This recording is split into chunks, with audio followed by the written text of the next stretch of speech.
Okay, well, obviously, I'm outside again. It's been a while since I've recorded anything outside, since that unfortunate injury when I tried to walk around and lose weight earlier this year. But I figured, you know what? Nothing ventured, nothing gained, and hopefully I don't gain pain. So here I am, walking around, and yes, I am wearing the hat.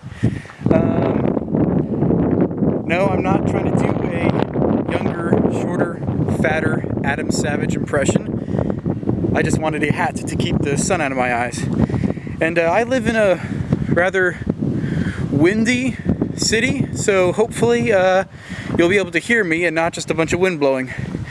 But I figured it's time that I try and do some more, when I do my Remington's ramblings, I would be perfectly happy to just sit there and talk, but that's not the best thing for me.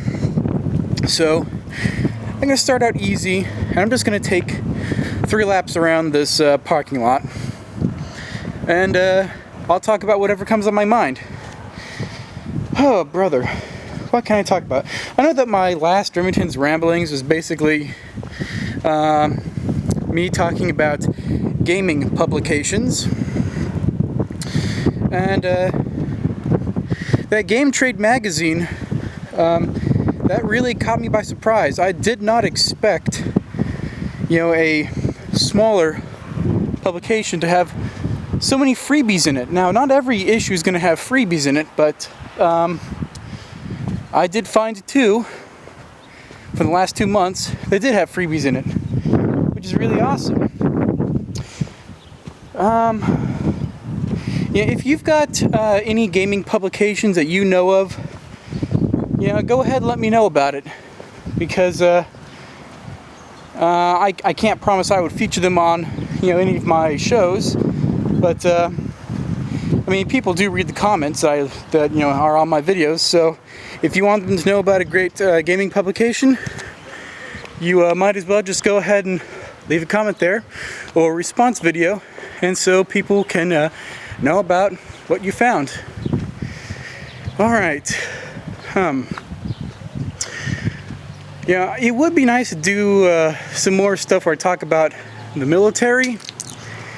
An old military friend of mine was supposed to come and visit this week, but he had some family business to take care of.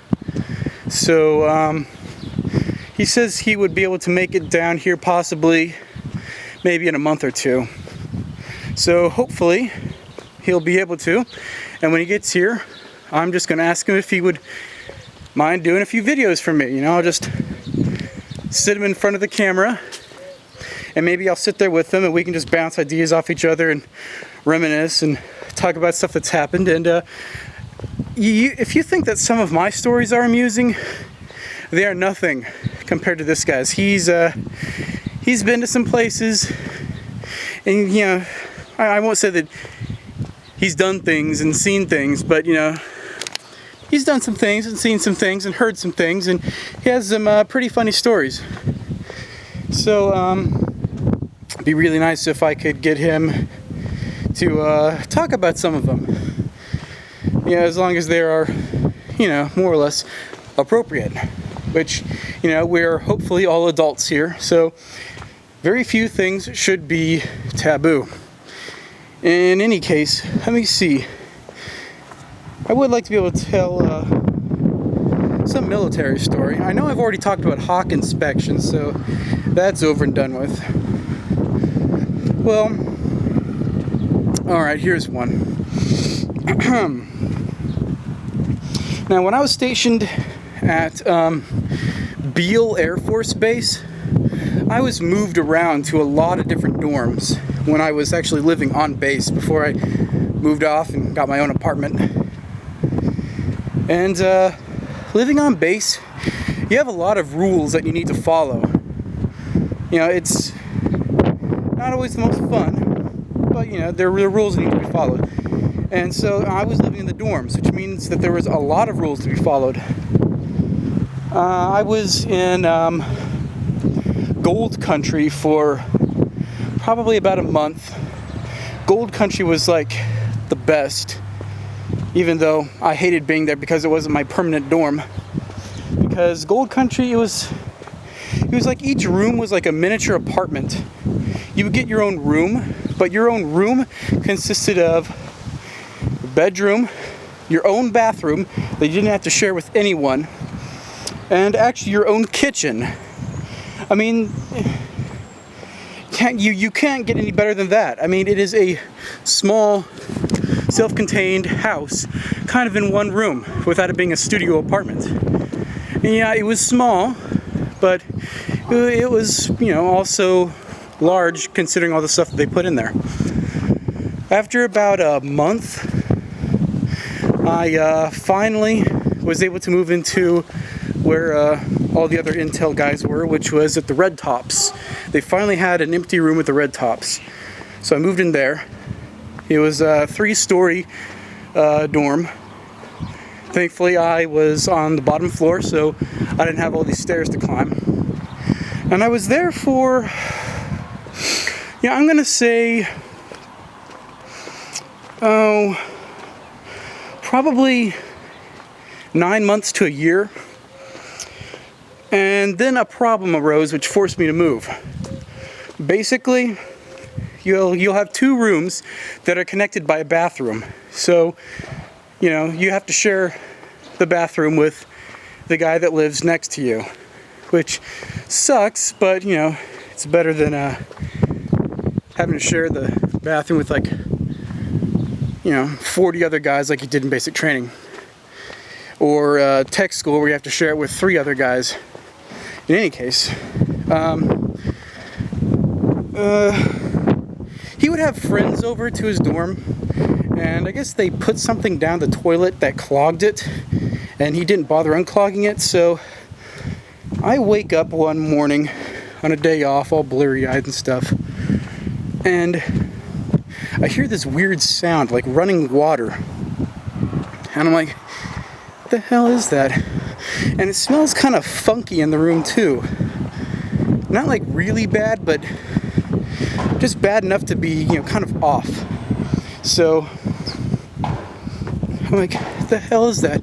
I look down, and there's probably a ½ inch of water on the floor.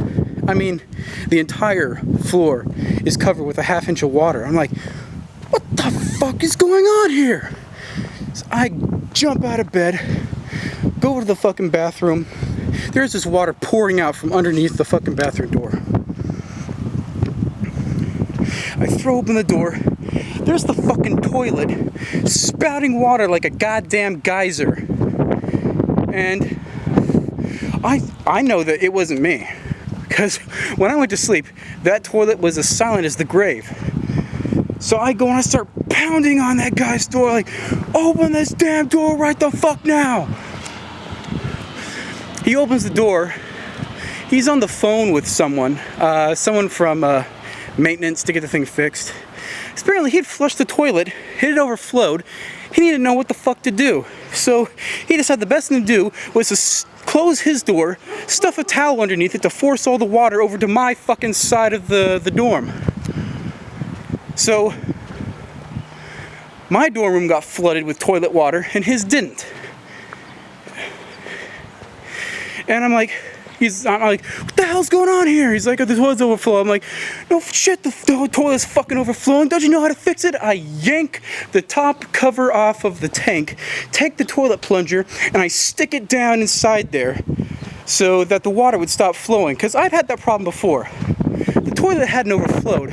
It had come close. And I'd fix it exactly like that. There was this thing that you had to lift up, this float, I guess, so that water would stop flowing out.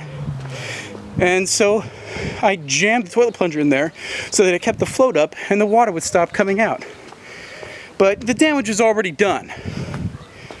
My dorm room was fucking flooded with water. So I had to gather up all of my shit. And I got him to help me out with it since he had fucked up my apartment. It took 2 days. I was, you know, I still am a big pack rat, and I was then. you know, I was able to keep my dorm rooms looking, you know, neat and clean and organized because I knew how to arrange stuff. I knew how to maximize available space. But, you know, once you start pulling all that stuff out, you see just how much stuff there actually is. So it took me 2 days of moving to move. And I moved to, what do they call that place? ALS. I think it was ALS for Airman Leadership Center or Airman Leadership School. Yeah, because that was where you would send senior airmen when they had passed the promotion test and they were going to be made a staff sergeant. They went there to ALS so they could learn how to be an NCO because there was a school attached to the dorm. Anyways, I had to move to ALS. Thankfully, again, to the first floor. But it took me 2 days to move all my stuff. The first day, he helped me out with it. The second day, I was all on my own. And I really didn't like living there because, I mean, I moved from every dorm that I moved to was smaller than the last. So Gold Country was a fairly large room, you know. And then Red Tops, it wasn't really small, but it was smaller. It was noticeably smaller. I moved to ALS, and that was a freaking small room. The only reason it didn't seem as small as it really was is because the ceiling was so damn high. It must have been like a 10-foot ceiling. So, I mean, you know, most ceilings are about 8 feet. This one was 10 or 11 feet. So that's the only reason why the room didn't seem as small as it really was. Just because of the high ceiling. And the recliner that was in that room, I spent a lot of time sitting in the recliner when I was in Red Tops. And I loved that recliner. It worked perfectly. It was just as smooth as silk, pulling back the lever and reclining back. This one was busted to all hell. It was a fucking nightmare trying to get this thing to recline. Anyways, I was in ALS for probably a year and a half. And then finally, the new dorms that they had been building were finished. I mean, they had been finished for a while, but, you know, there was paperwork. When it comes to military and contractors and paperwork, it always takes a hell of a long time. So finally, people were allowed to move into this place. And this place was right across the street from where I worked. And it was dubbed the Global Hawk Dorms. And it was supposed to be only Intel people that got to live there, because it's right across the street from their work. And oh my gosh, people were so pissed off when they learned that only Intel would be allowed to move in there, because, you know, it's the newest dorms. I mean, the ALS had probably been built in the 60s. It was pretty old and run down. So they were not happy that Intel people only got to live in Global Hawk. And me personally, I didn't want to have to move just because I didn't want to deal with the hassle. You know, I didn't want to have to change my mailing address. I didn't want to have to move all my stuff. I just don't like change. So, well, I didn't exactly have a choice, you know. They said all Intel people are going to be moving to this new dorm. The move-in date is, you know, going to be this week. You have to be moved in to, you know, this new dorm and out of your old dorm by, you know, this day, or there'll be trouble. So I was thankfully able to get a friend of mine to help me out by the name of Mo. Mo's an awesome guy. He helped me move. And I moved to Global Hawk, and I saw the dorms, They were freaking tiny. I mean, I thought ALS was small. Global Hawk was bite-sized. It was so damn small. The only real upside is that, you know, there was basically, here's how it was arranged.